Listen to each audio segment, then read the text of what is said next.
Hello everybody, welcome to Crafty Soup. My name is Misty and today's episode is all about DIY embellishments. So here's a little bit of an overview of what we got going on. I am going to start off on the simpler side of things and work my way up to things that take more tools or more materials in general.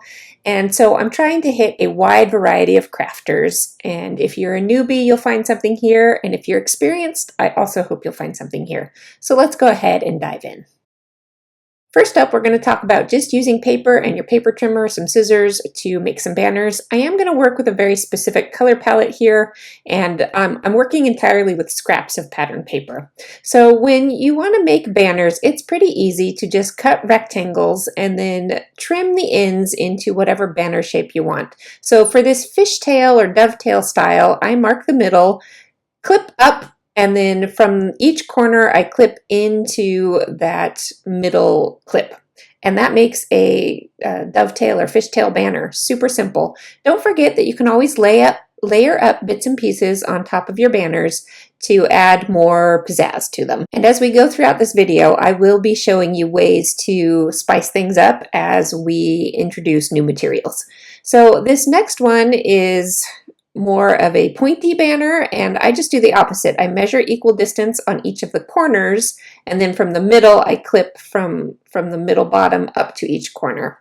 And I'm not sure if that banner style has a specific name, but it's the pointy one.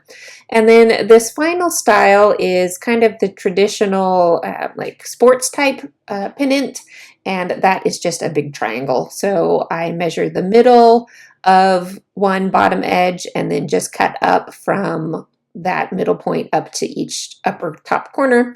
And then, like I said, go ahead and layer up all of your banners so that they have more detail going on to them. Once you have a whole bunch of banners going on, you can go ahead and create a string of pennant banners. Here's a little bit of a quick tip. If the string that you're hanging your banners off of is wrinkled up, you can add just a little bit of water.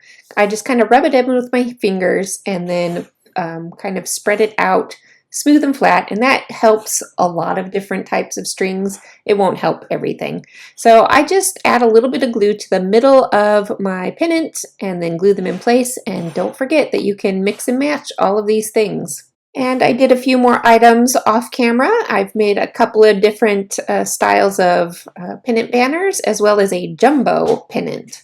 So let's move on to journaling cards. The most common sizes are 3x4 or 4x6, and I'm going to go ahead and work mostly with 3x4 because that's just the size I prefer. And so I just cut a rectangle, and if you have like a pre-lined paper, like a ledger style paper, that works great because then you can actually journal on them.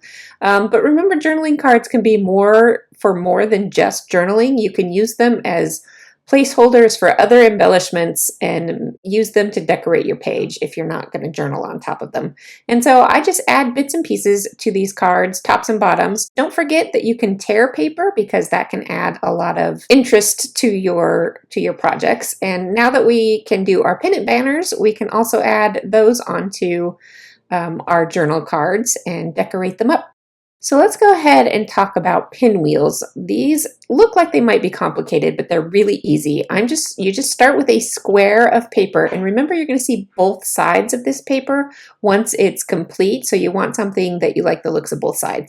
On the lighter color side, just because it's easier to see, I do a light pencil mark from corner to corner both ways, and then I mark a 1/4 inch from the center of that crisscross, and then I cut up to that mark. Now, if you're making smaller pennants, that will be a little bit different. This is a 4-inch by 4-inch pennant. And then you're going to fold up one corner, and if you fold up the right-hand side corner, keep the consistency. Rotate your paper and continue to fold up the right-hand corner. Of course, you could always fold up the left-hand corners, and we'll see an example of that a little bit later. I do like to use glue dots for this because it holds instantly, but you could also use liquid glue. So those two had a lefty and a righty. And when you're doing these teeny tiny ones, these are 1-inch by 1-inch, a good way to help it along is to curl it with your fingernail and then kind of roll it between your thumb, because if you try and fold the pennant or try and fold the pinwheel, it can fold with a crease instead of rolling into that pinwheel shape. So that is just one little tip there. And as we keep going with these little pinwheels, remember you can layer these on top of your journal cards. You can layer these on top of your pennant banners. And here I'm going to go ahead and layer pinwheels on top of pinwheels. And foam dots work great for this if you've got foam dots lying around. Here I'm kind of doubling up because the thickness of these pinwheels made it fit better that way, but I've got the biggest is a 4-inch, that middle size is a 3-inch, and then my tiny ones are 1-inch. If you're using liquid glue, a pair of reverse tweezers can help hold things in place while the glue dries. So here is a closer look of those pinwheels when they are done. All right, let's go ahead and move on to some flowers. Flowers can be super easy. You can do these by hand. You don't need any special tools, but we will get to some tools a little bit later in the video. So here I am. I just kind of drew scribbly circles on the back of a piece of paper and in 3 different sizes, so a small, medium, and large. And I am roughing up the edges because these are going to be a little wonky flowers. So I'm going to go ahead and make that more purposeful by roughing up the edges. To make some leaf shapes, I just do a curved arch to the top, and then starting at the bottom of that curved arch, I do a curved arch the opposite direction back up to the top, so you're getting kind of this cat's eye shape, and those make really simple leaves. So now I have a pile of leaves and a pile of flowers, and I also have these little tiny middle bits, and I just cut teeny tiny circles just by holding my scissors in place and quickly spinning my paper, and that gives me teeny tiny circles that can work as the centers of my flowers. Now you can stack up light colors, or you can mix and match colors to be layers of your flower petals, and add the little dot in the center and add your leaves to the sides, and you have some super cute, simple embellishments that you can make inexpensively from your scraps. Okay, we're going to move away from paper for a little bit. We're going to talk about different fibers, and I really like this embroidery floss. And if you have some gold thread or silver thread, metallic thread of some sort, that can add some pizzazz to these tassels that we're going to make. So I take a piece of my embroidery floss and I cut a part off that's going to be the kind of handle of the tassel, and then I just wrap the rest of the floss around my fingers. If you use 4 fingers, you're going to get a longer tassel, and we'll talk a little bit later about using fewer fingers for smaller tassels. And then I just slide that handle piece between my fingers, and that's going to be the base of this tassel. Now we will do a few more steps here. First, we have to tie it in place. Now you can do that with the same embroidery floss that you use, but I do like to do this with a little bit of thread because the metallic thread adds a lot of interest to these tassels. So I just tie like 3 knots with this thread, and then I'm going to go ahead and wrap the rest of that thread around my tassel until I have a nice layer that you can see and that will hold everything together well. Once I'm done with that, I just go ahead and tie a couple more knots. And then don't forget to clip the ends of your tassels because they were wrapped around your fingers. They're still folded, and that will finish off the tassel for you. And here's a look at more tassels. I did a few different varieties. The yellow and the orange are created with 3 fingers so that they are shorter.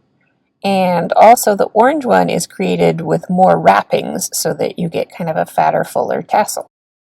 All right, let's go ahead and move on to paper clips. I see these paperclip embellishments on the market, and I think the cost of those things is just ridiculous. You can make them for so much cheaper. So I bought some gold paperclip clips just from my office supply store. Those will be a little more expensive than standard silver ones, but if you're going to make your own embellishments, you might as well use the fun things, right? And these strips of paper are just an 1/8-inch wide strip of paper, so this is great for leftover bits. I am tying this one up with some more of that gold thread, but you could easily glue them in place. Here I'm going to do a paper clip with some embroidery floss, so I'm going to kind of give it its own tassel end. And for this one, I'm just going to, I am tying this one up with gold thread again, but you could tie it up with more of the embroidery floss, or again, you could glue it in place, but it'll be a little more visible. And see, I use my tweezers as an extra pair of hands yet again. And so keep that in mind if you're working on something that's a little fiddly. You can bring in that extra pair of hands.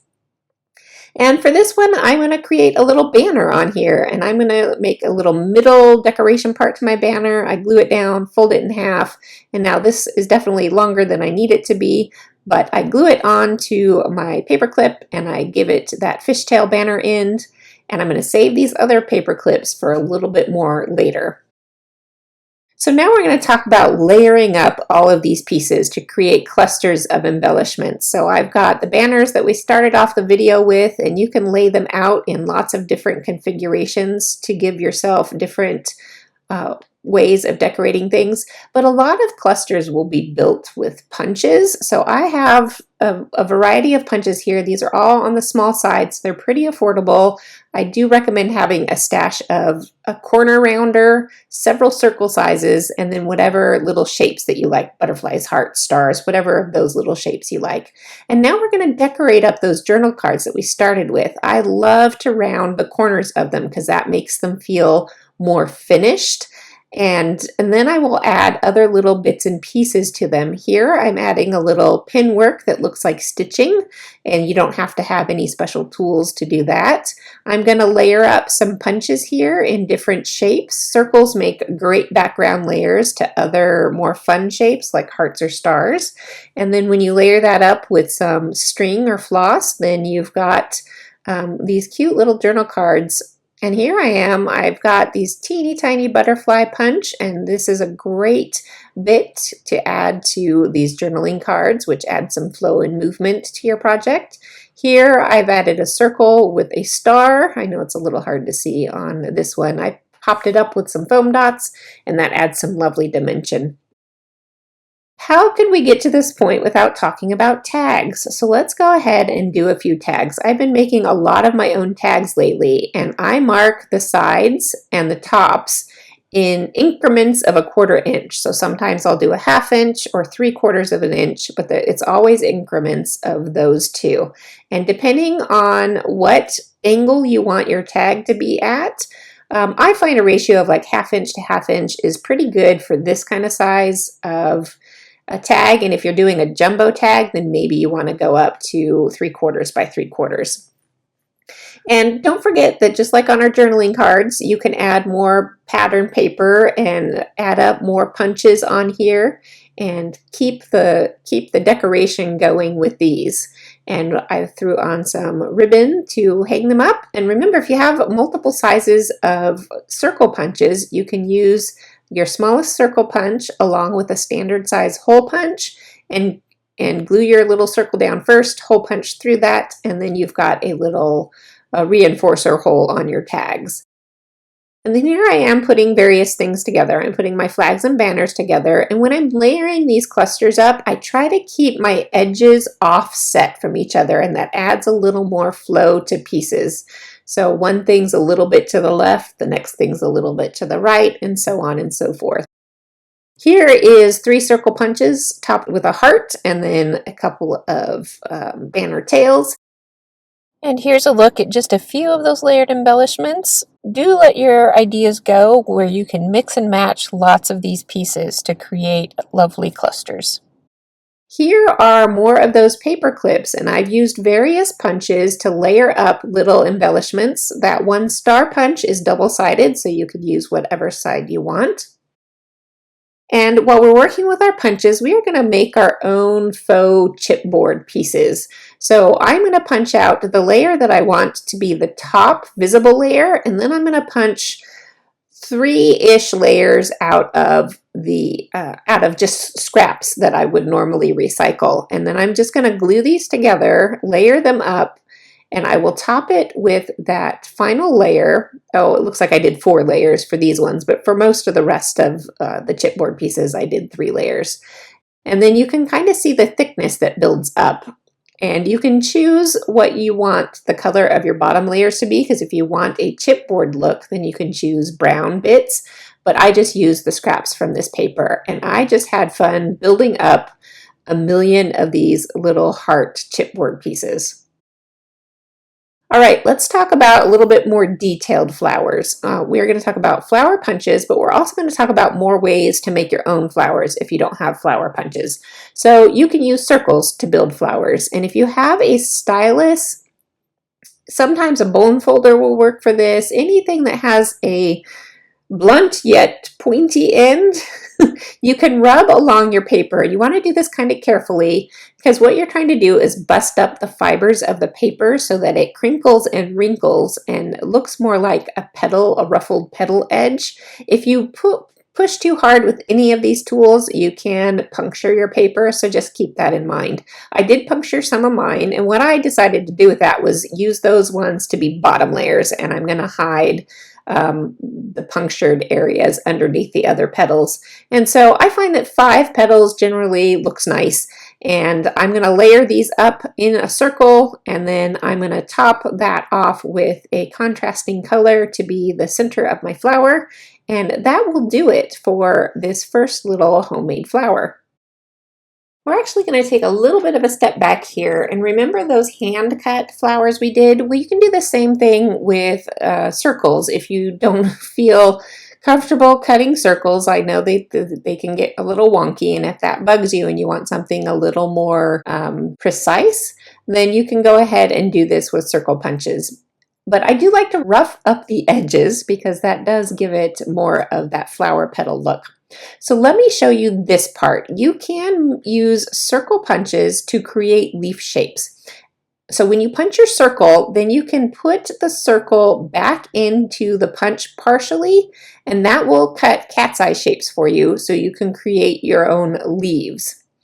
And then I'm going to top off my little flower here with a central piece, and that gives me a similar flower to the hand-cut ones that have a little more precise shaping to them.